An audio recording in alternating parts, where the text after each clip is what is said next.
From the beginning of time, there has always been the age-old question of who would win in a fight. Godzilla or Charles Barkley.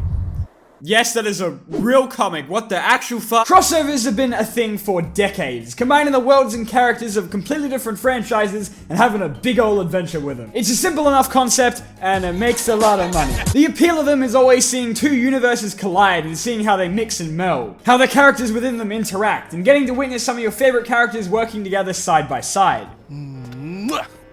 I never doubted your existence for a minute, Miss Yellow Ranger. But how did you get... Or fighting each other. Of course, they all have to start with a fight that results from a misunderstanding, because how else are we supposed to answer the age-old question of who would win between them? Even though the fight gets interrupted every single freaking time. Save Martha! Why did you say that name? It's his mother's name! Oh, okay, cool. Earlier crossovers tended to just be two properties owned by the same thing, teaming up with events like Secret Wars or that whole Justice League thing, but things started to get real wild when third parties decided to get together and have their independently owned properties meet. Which is what eventually results in two completely unrelated things teaming up, which is when it starts to get really weird. What the fuck? I know this isn't related to the video, but my hair is killing me right now.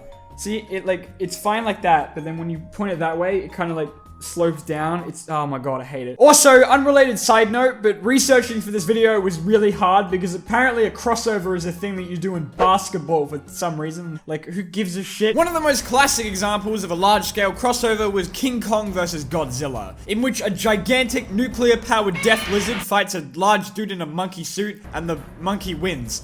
Like, what? Thankfully, we get another shot at this crossover coming up real soon, and my boy Goji better get the respect he deserves. One of my favorite crossovers is the IDW Sonic and Mega Man Worlds Collide event, which brought together two absolutely fantastic comic runs to have our favorite Blue Hedgehog and Blue Bomber come together to do battle with the joined forces of Dr. Eggman and Dr. Wily. The writers did an amazing job keeping the charm and spirit of both series while also shoving in a ton of fan service, resulting in an incredible final product, and it's just so amazing. I've wanted Mega Man and Sonic to join forces for ages, and they couldn't have done it in a better way. It also got a sequel in the form of Worlds Unite, which shoved in even more characters. Mega Man X, Okami, Knights, Styx, Street Fighter. Another is, of course, the Avengers.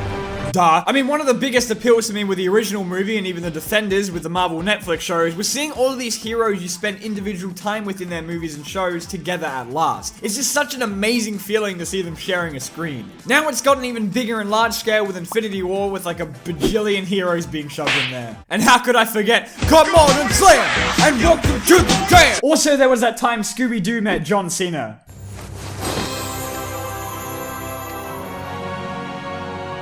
That was a masterpiece. When it comes to crossovers, comics tend to be the most common format to do it in, since they don't really have a limit to what they can do in terms of scale. TV crossovers might have the limit of only being able to bring an actor over to another show, but with comics you can do whatever the fuck you want. And because of that, it's where you'll find some of the most batshit crossovers, like that time Sonic met Spawn for some reason, or Archie fought the Predator. No, really, not kidding. It's one of the most horrifically violent things I've ever read, and it is glorious. What about Superman and the Quick Bunny?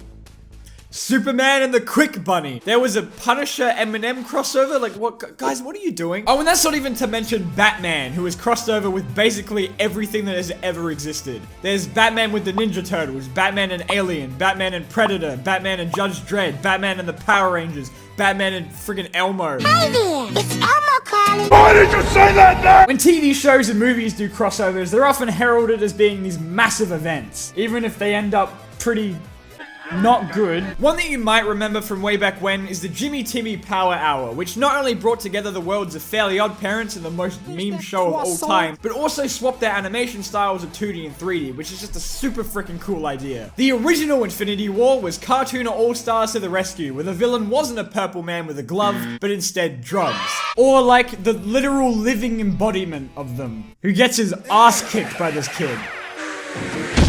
Yes, this was a cartoon where Winnie the Pooh and Garfield tell you not to do weed. It's fantastic. More recently was the Teen Titans Go and Powerpuff Girls special, aka Stage 4 Cancer meets AIDS. A loving tribute to Cartoon Network's legacy came in the form of OK Ko's Crossover Nexus episode, which featured Raven from Teen Titans Go, Ben 10 from the reboot, Garnet, and KO as they embark on an epic adventure to fit in as many references to cartoons as humanly possible. The amount of Easter eggs and fan service crammed into this 10-minute episode is astounding. I can't say I'm a fan of any of the shows that the main characters are from, but I can say that Cartoon Network knows how to do a crossover right. In terms of movies, one of the most notorious was Alien vs. Predator, and its later sequel everyone tries to forget exists, which matched together two of cinema's scariest monsters and tried to make us believe humans would even stand a chance. Freddy vs. Jason would later follow suit, with two of horror's greatest icons going after some random teenagers and tried to make us believe they would even stand a chance.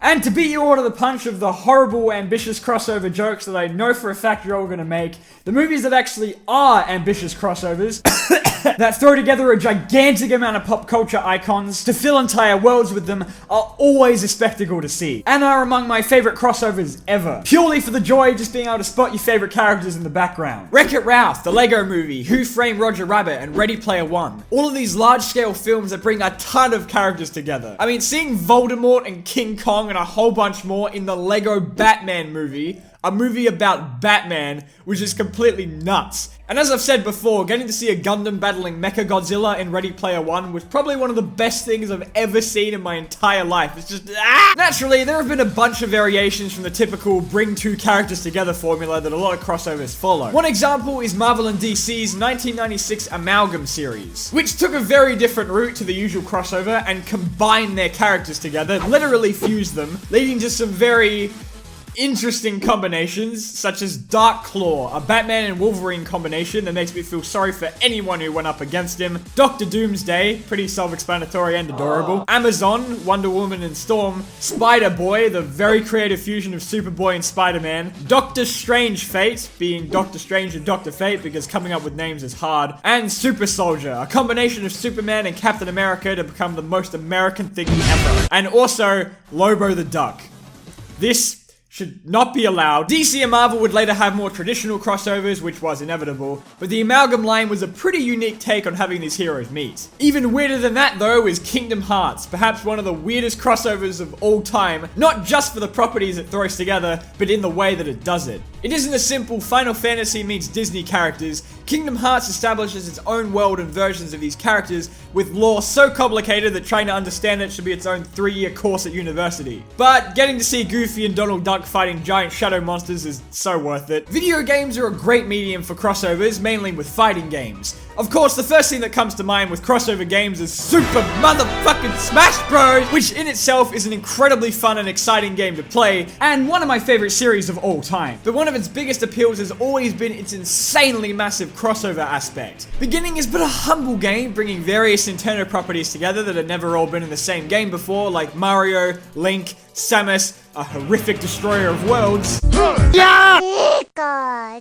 and Captain Falcon! And would only go on to include even more characters as time went on, as I'm sure we all know now. Some from third-party gaming franchises like Sonic, Mega Man, Pac-Man, Snake, Simon Belmont, Joker, which, you know, is what makes the Subspace Emissary the greatest thing ever. Then there's Marvel vs. Capcom, which finally let me pit Iron Man against Mega Man. Thank you, Cap Gods. In a series that fantastically embraced the comic booky style of Marvel and combined it with Capcom's explosive fighting game system. This being that we ignore the new one that apparently was not very good. And on the complete opposite spectrum of how to do a crossover like this is DC Universe vs. Mortal Kombat, a game that nerfed all the DC characters and removed fatalities. Womp womp. But not all crossover games are just watching your favorite characters beat the shit out of each other. There was, of course, the genius decision to throw together two of gaming's greatest icons, Mario and Sonic, and put them in the Olympics. I mean, the games are actually really good, but what? There's Project X Zone, or Project Cross Zone, whatever. A game that combines so many anime characters that it becomes dangerous levels of weeb. And in an effort to break the record for the biggest crossover of all time in the entire universe was LEGO Dimensions. A very unique take on the now forgotten Toys to Life genre of games, with things like Skylanders and Disney Infinity, that one also being a crossover, but who cares? And because LEGO has ties to basically everything ever existing, you have a game with Batman, Scooby-Doo, Ghostbusters, Mission Impossible, Gremlins, Back to the Future, Lord of the Rings, The Simpsons, Adventure Time, Sonic, Doctor Who, Portal, Powerpuff Girls.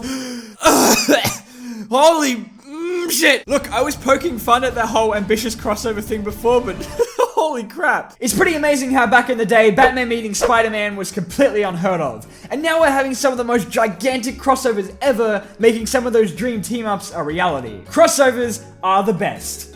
Except when they're weird. And there are a lot of weird ones. Thank you so much for watching. Be sure to visit me on Twitter, send anything to my PO box if you want your package opened in a video, and be sure to check out my second channel, Button Smashers, where we play games very badly. There's this guy at Nintendo headquarters, who sits there whenever they come up with ideas, and he just sits in the back and just shouts shit at them. It's every bad decision Nintendo has ever made.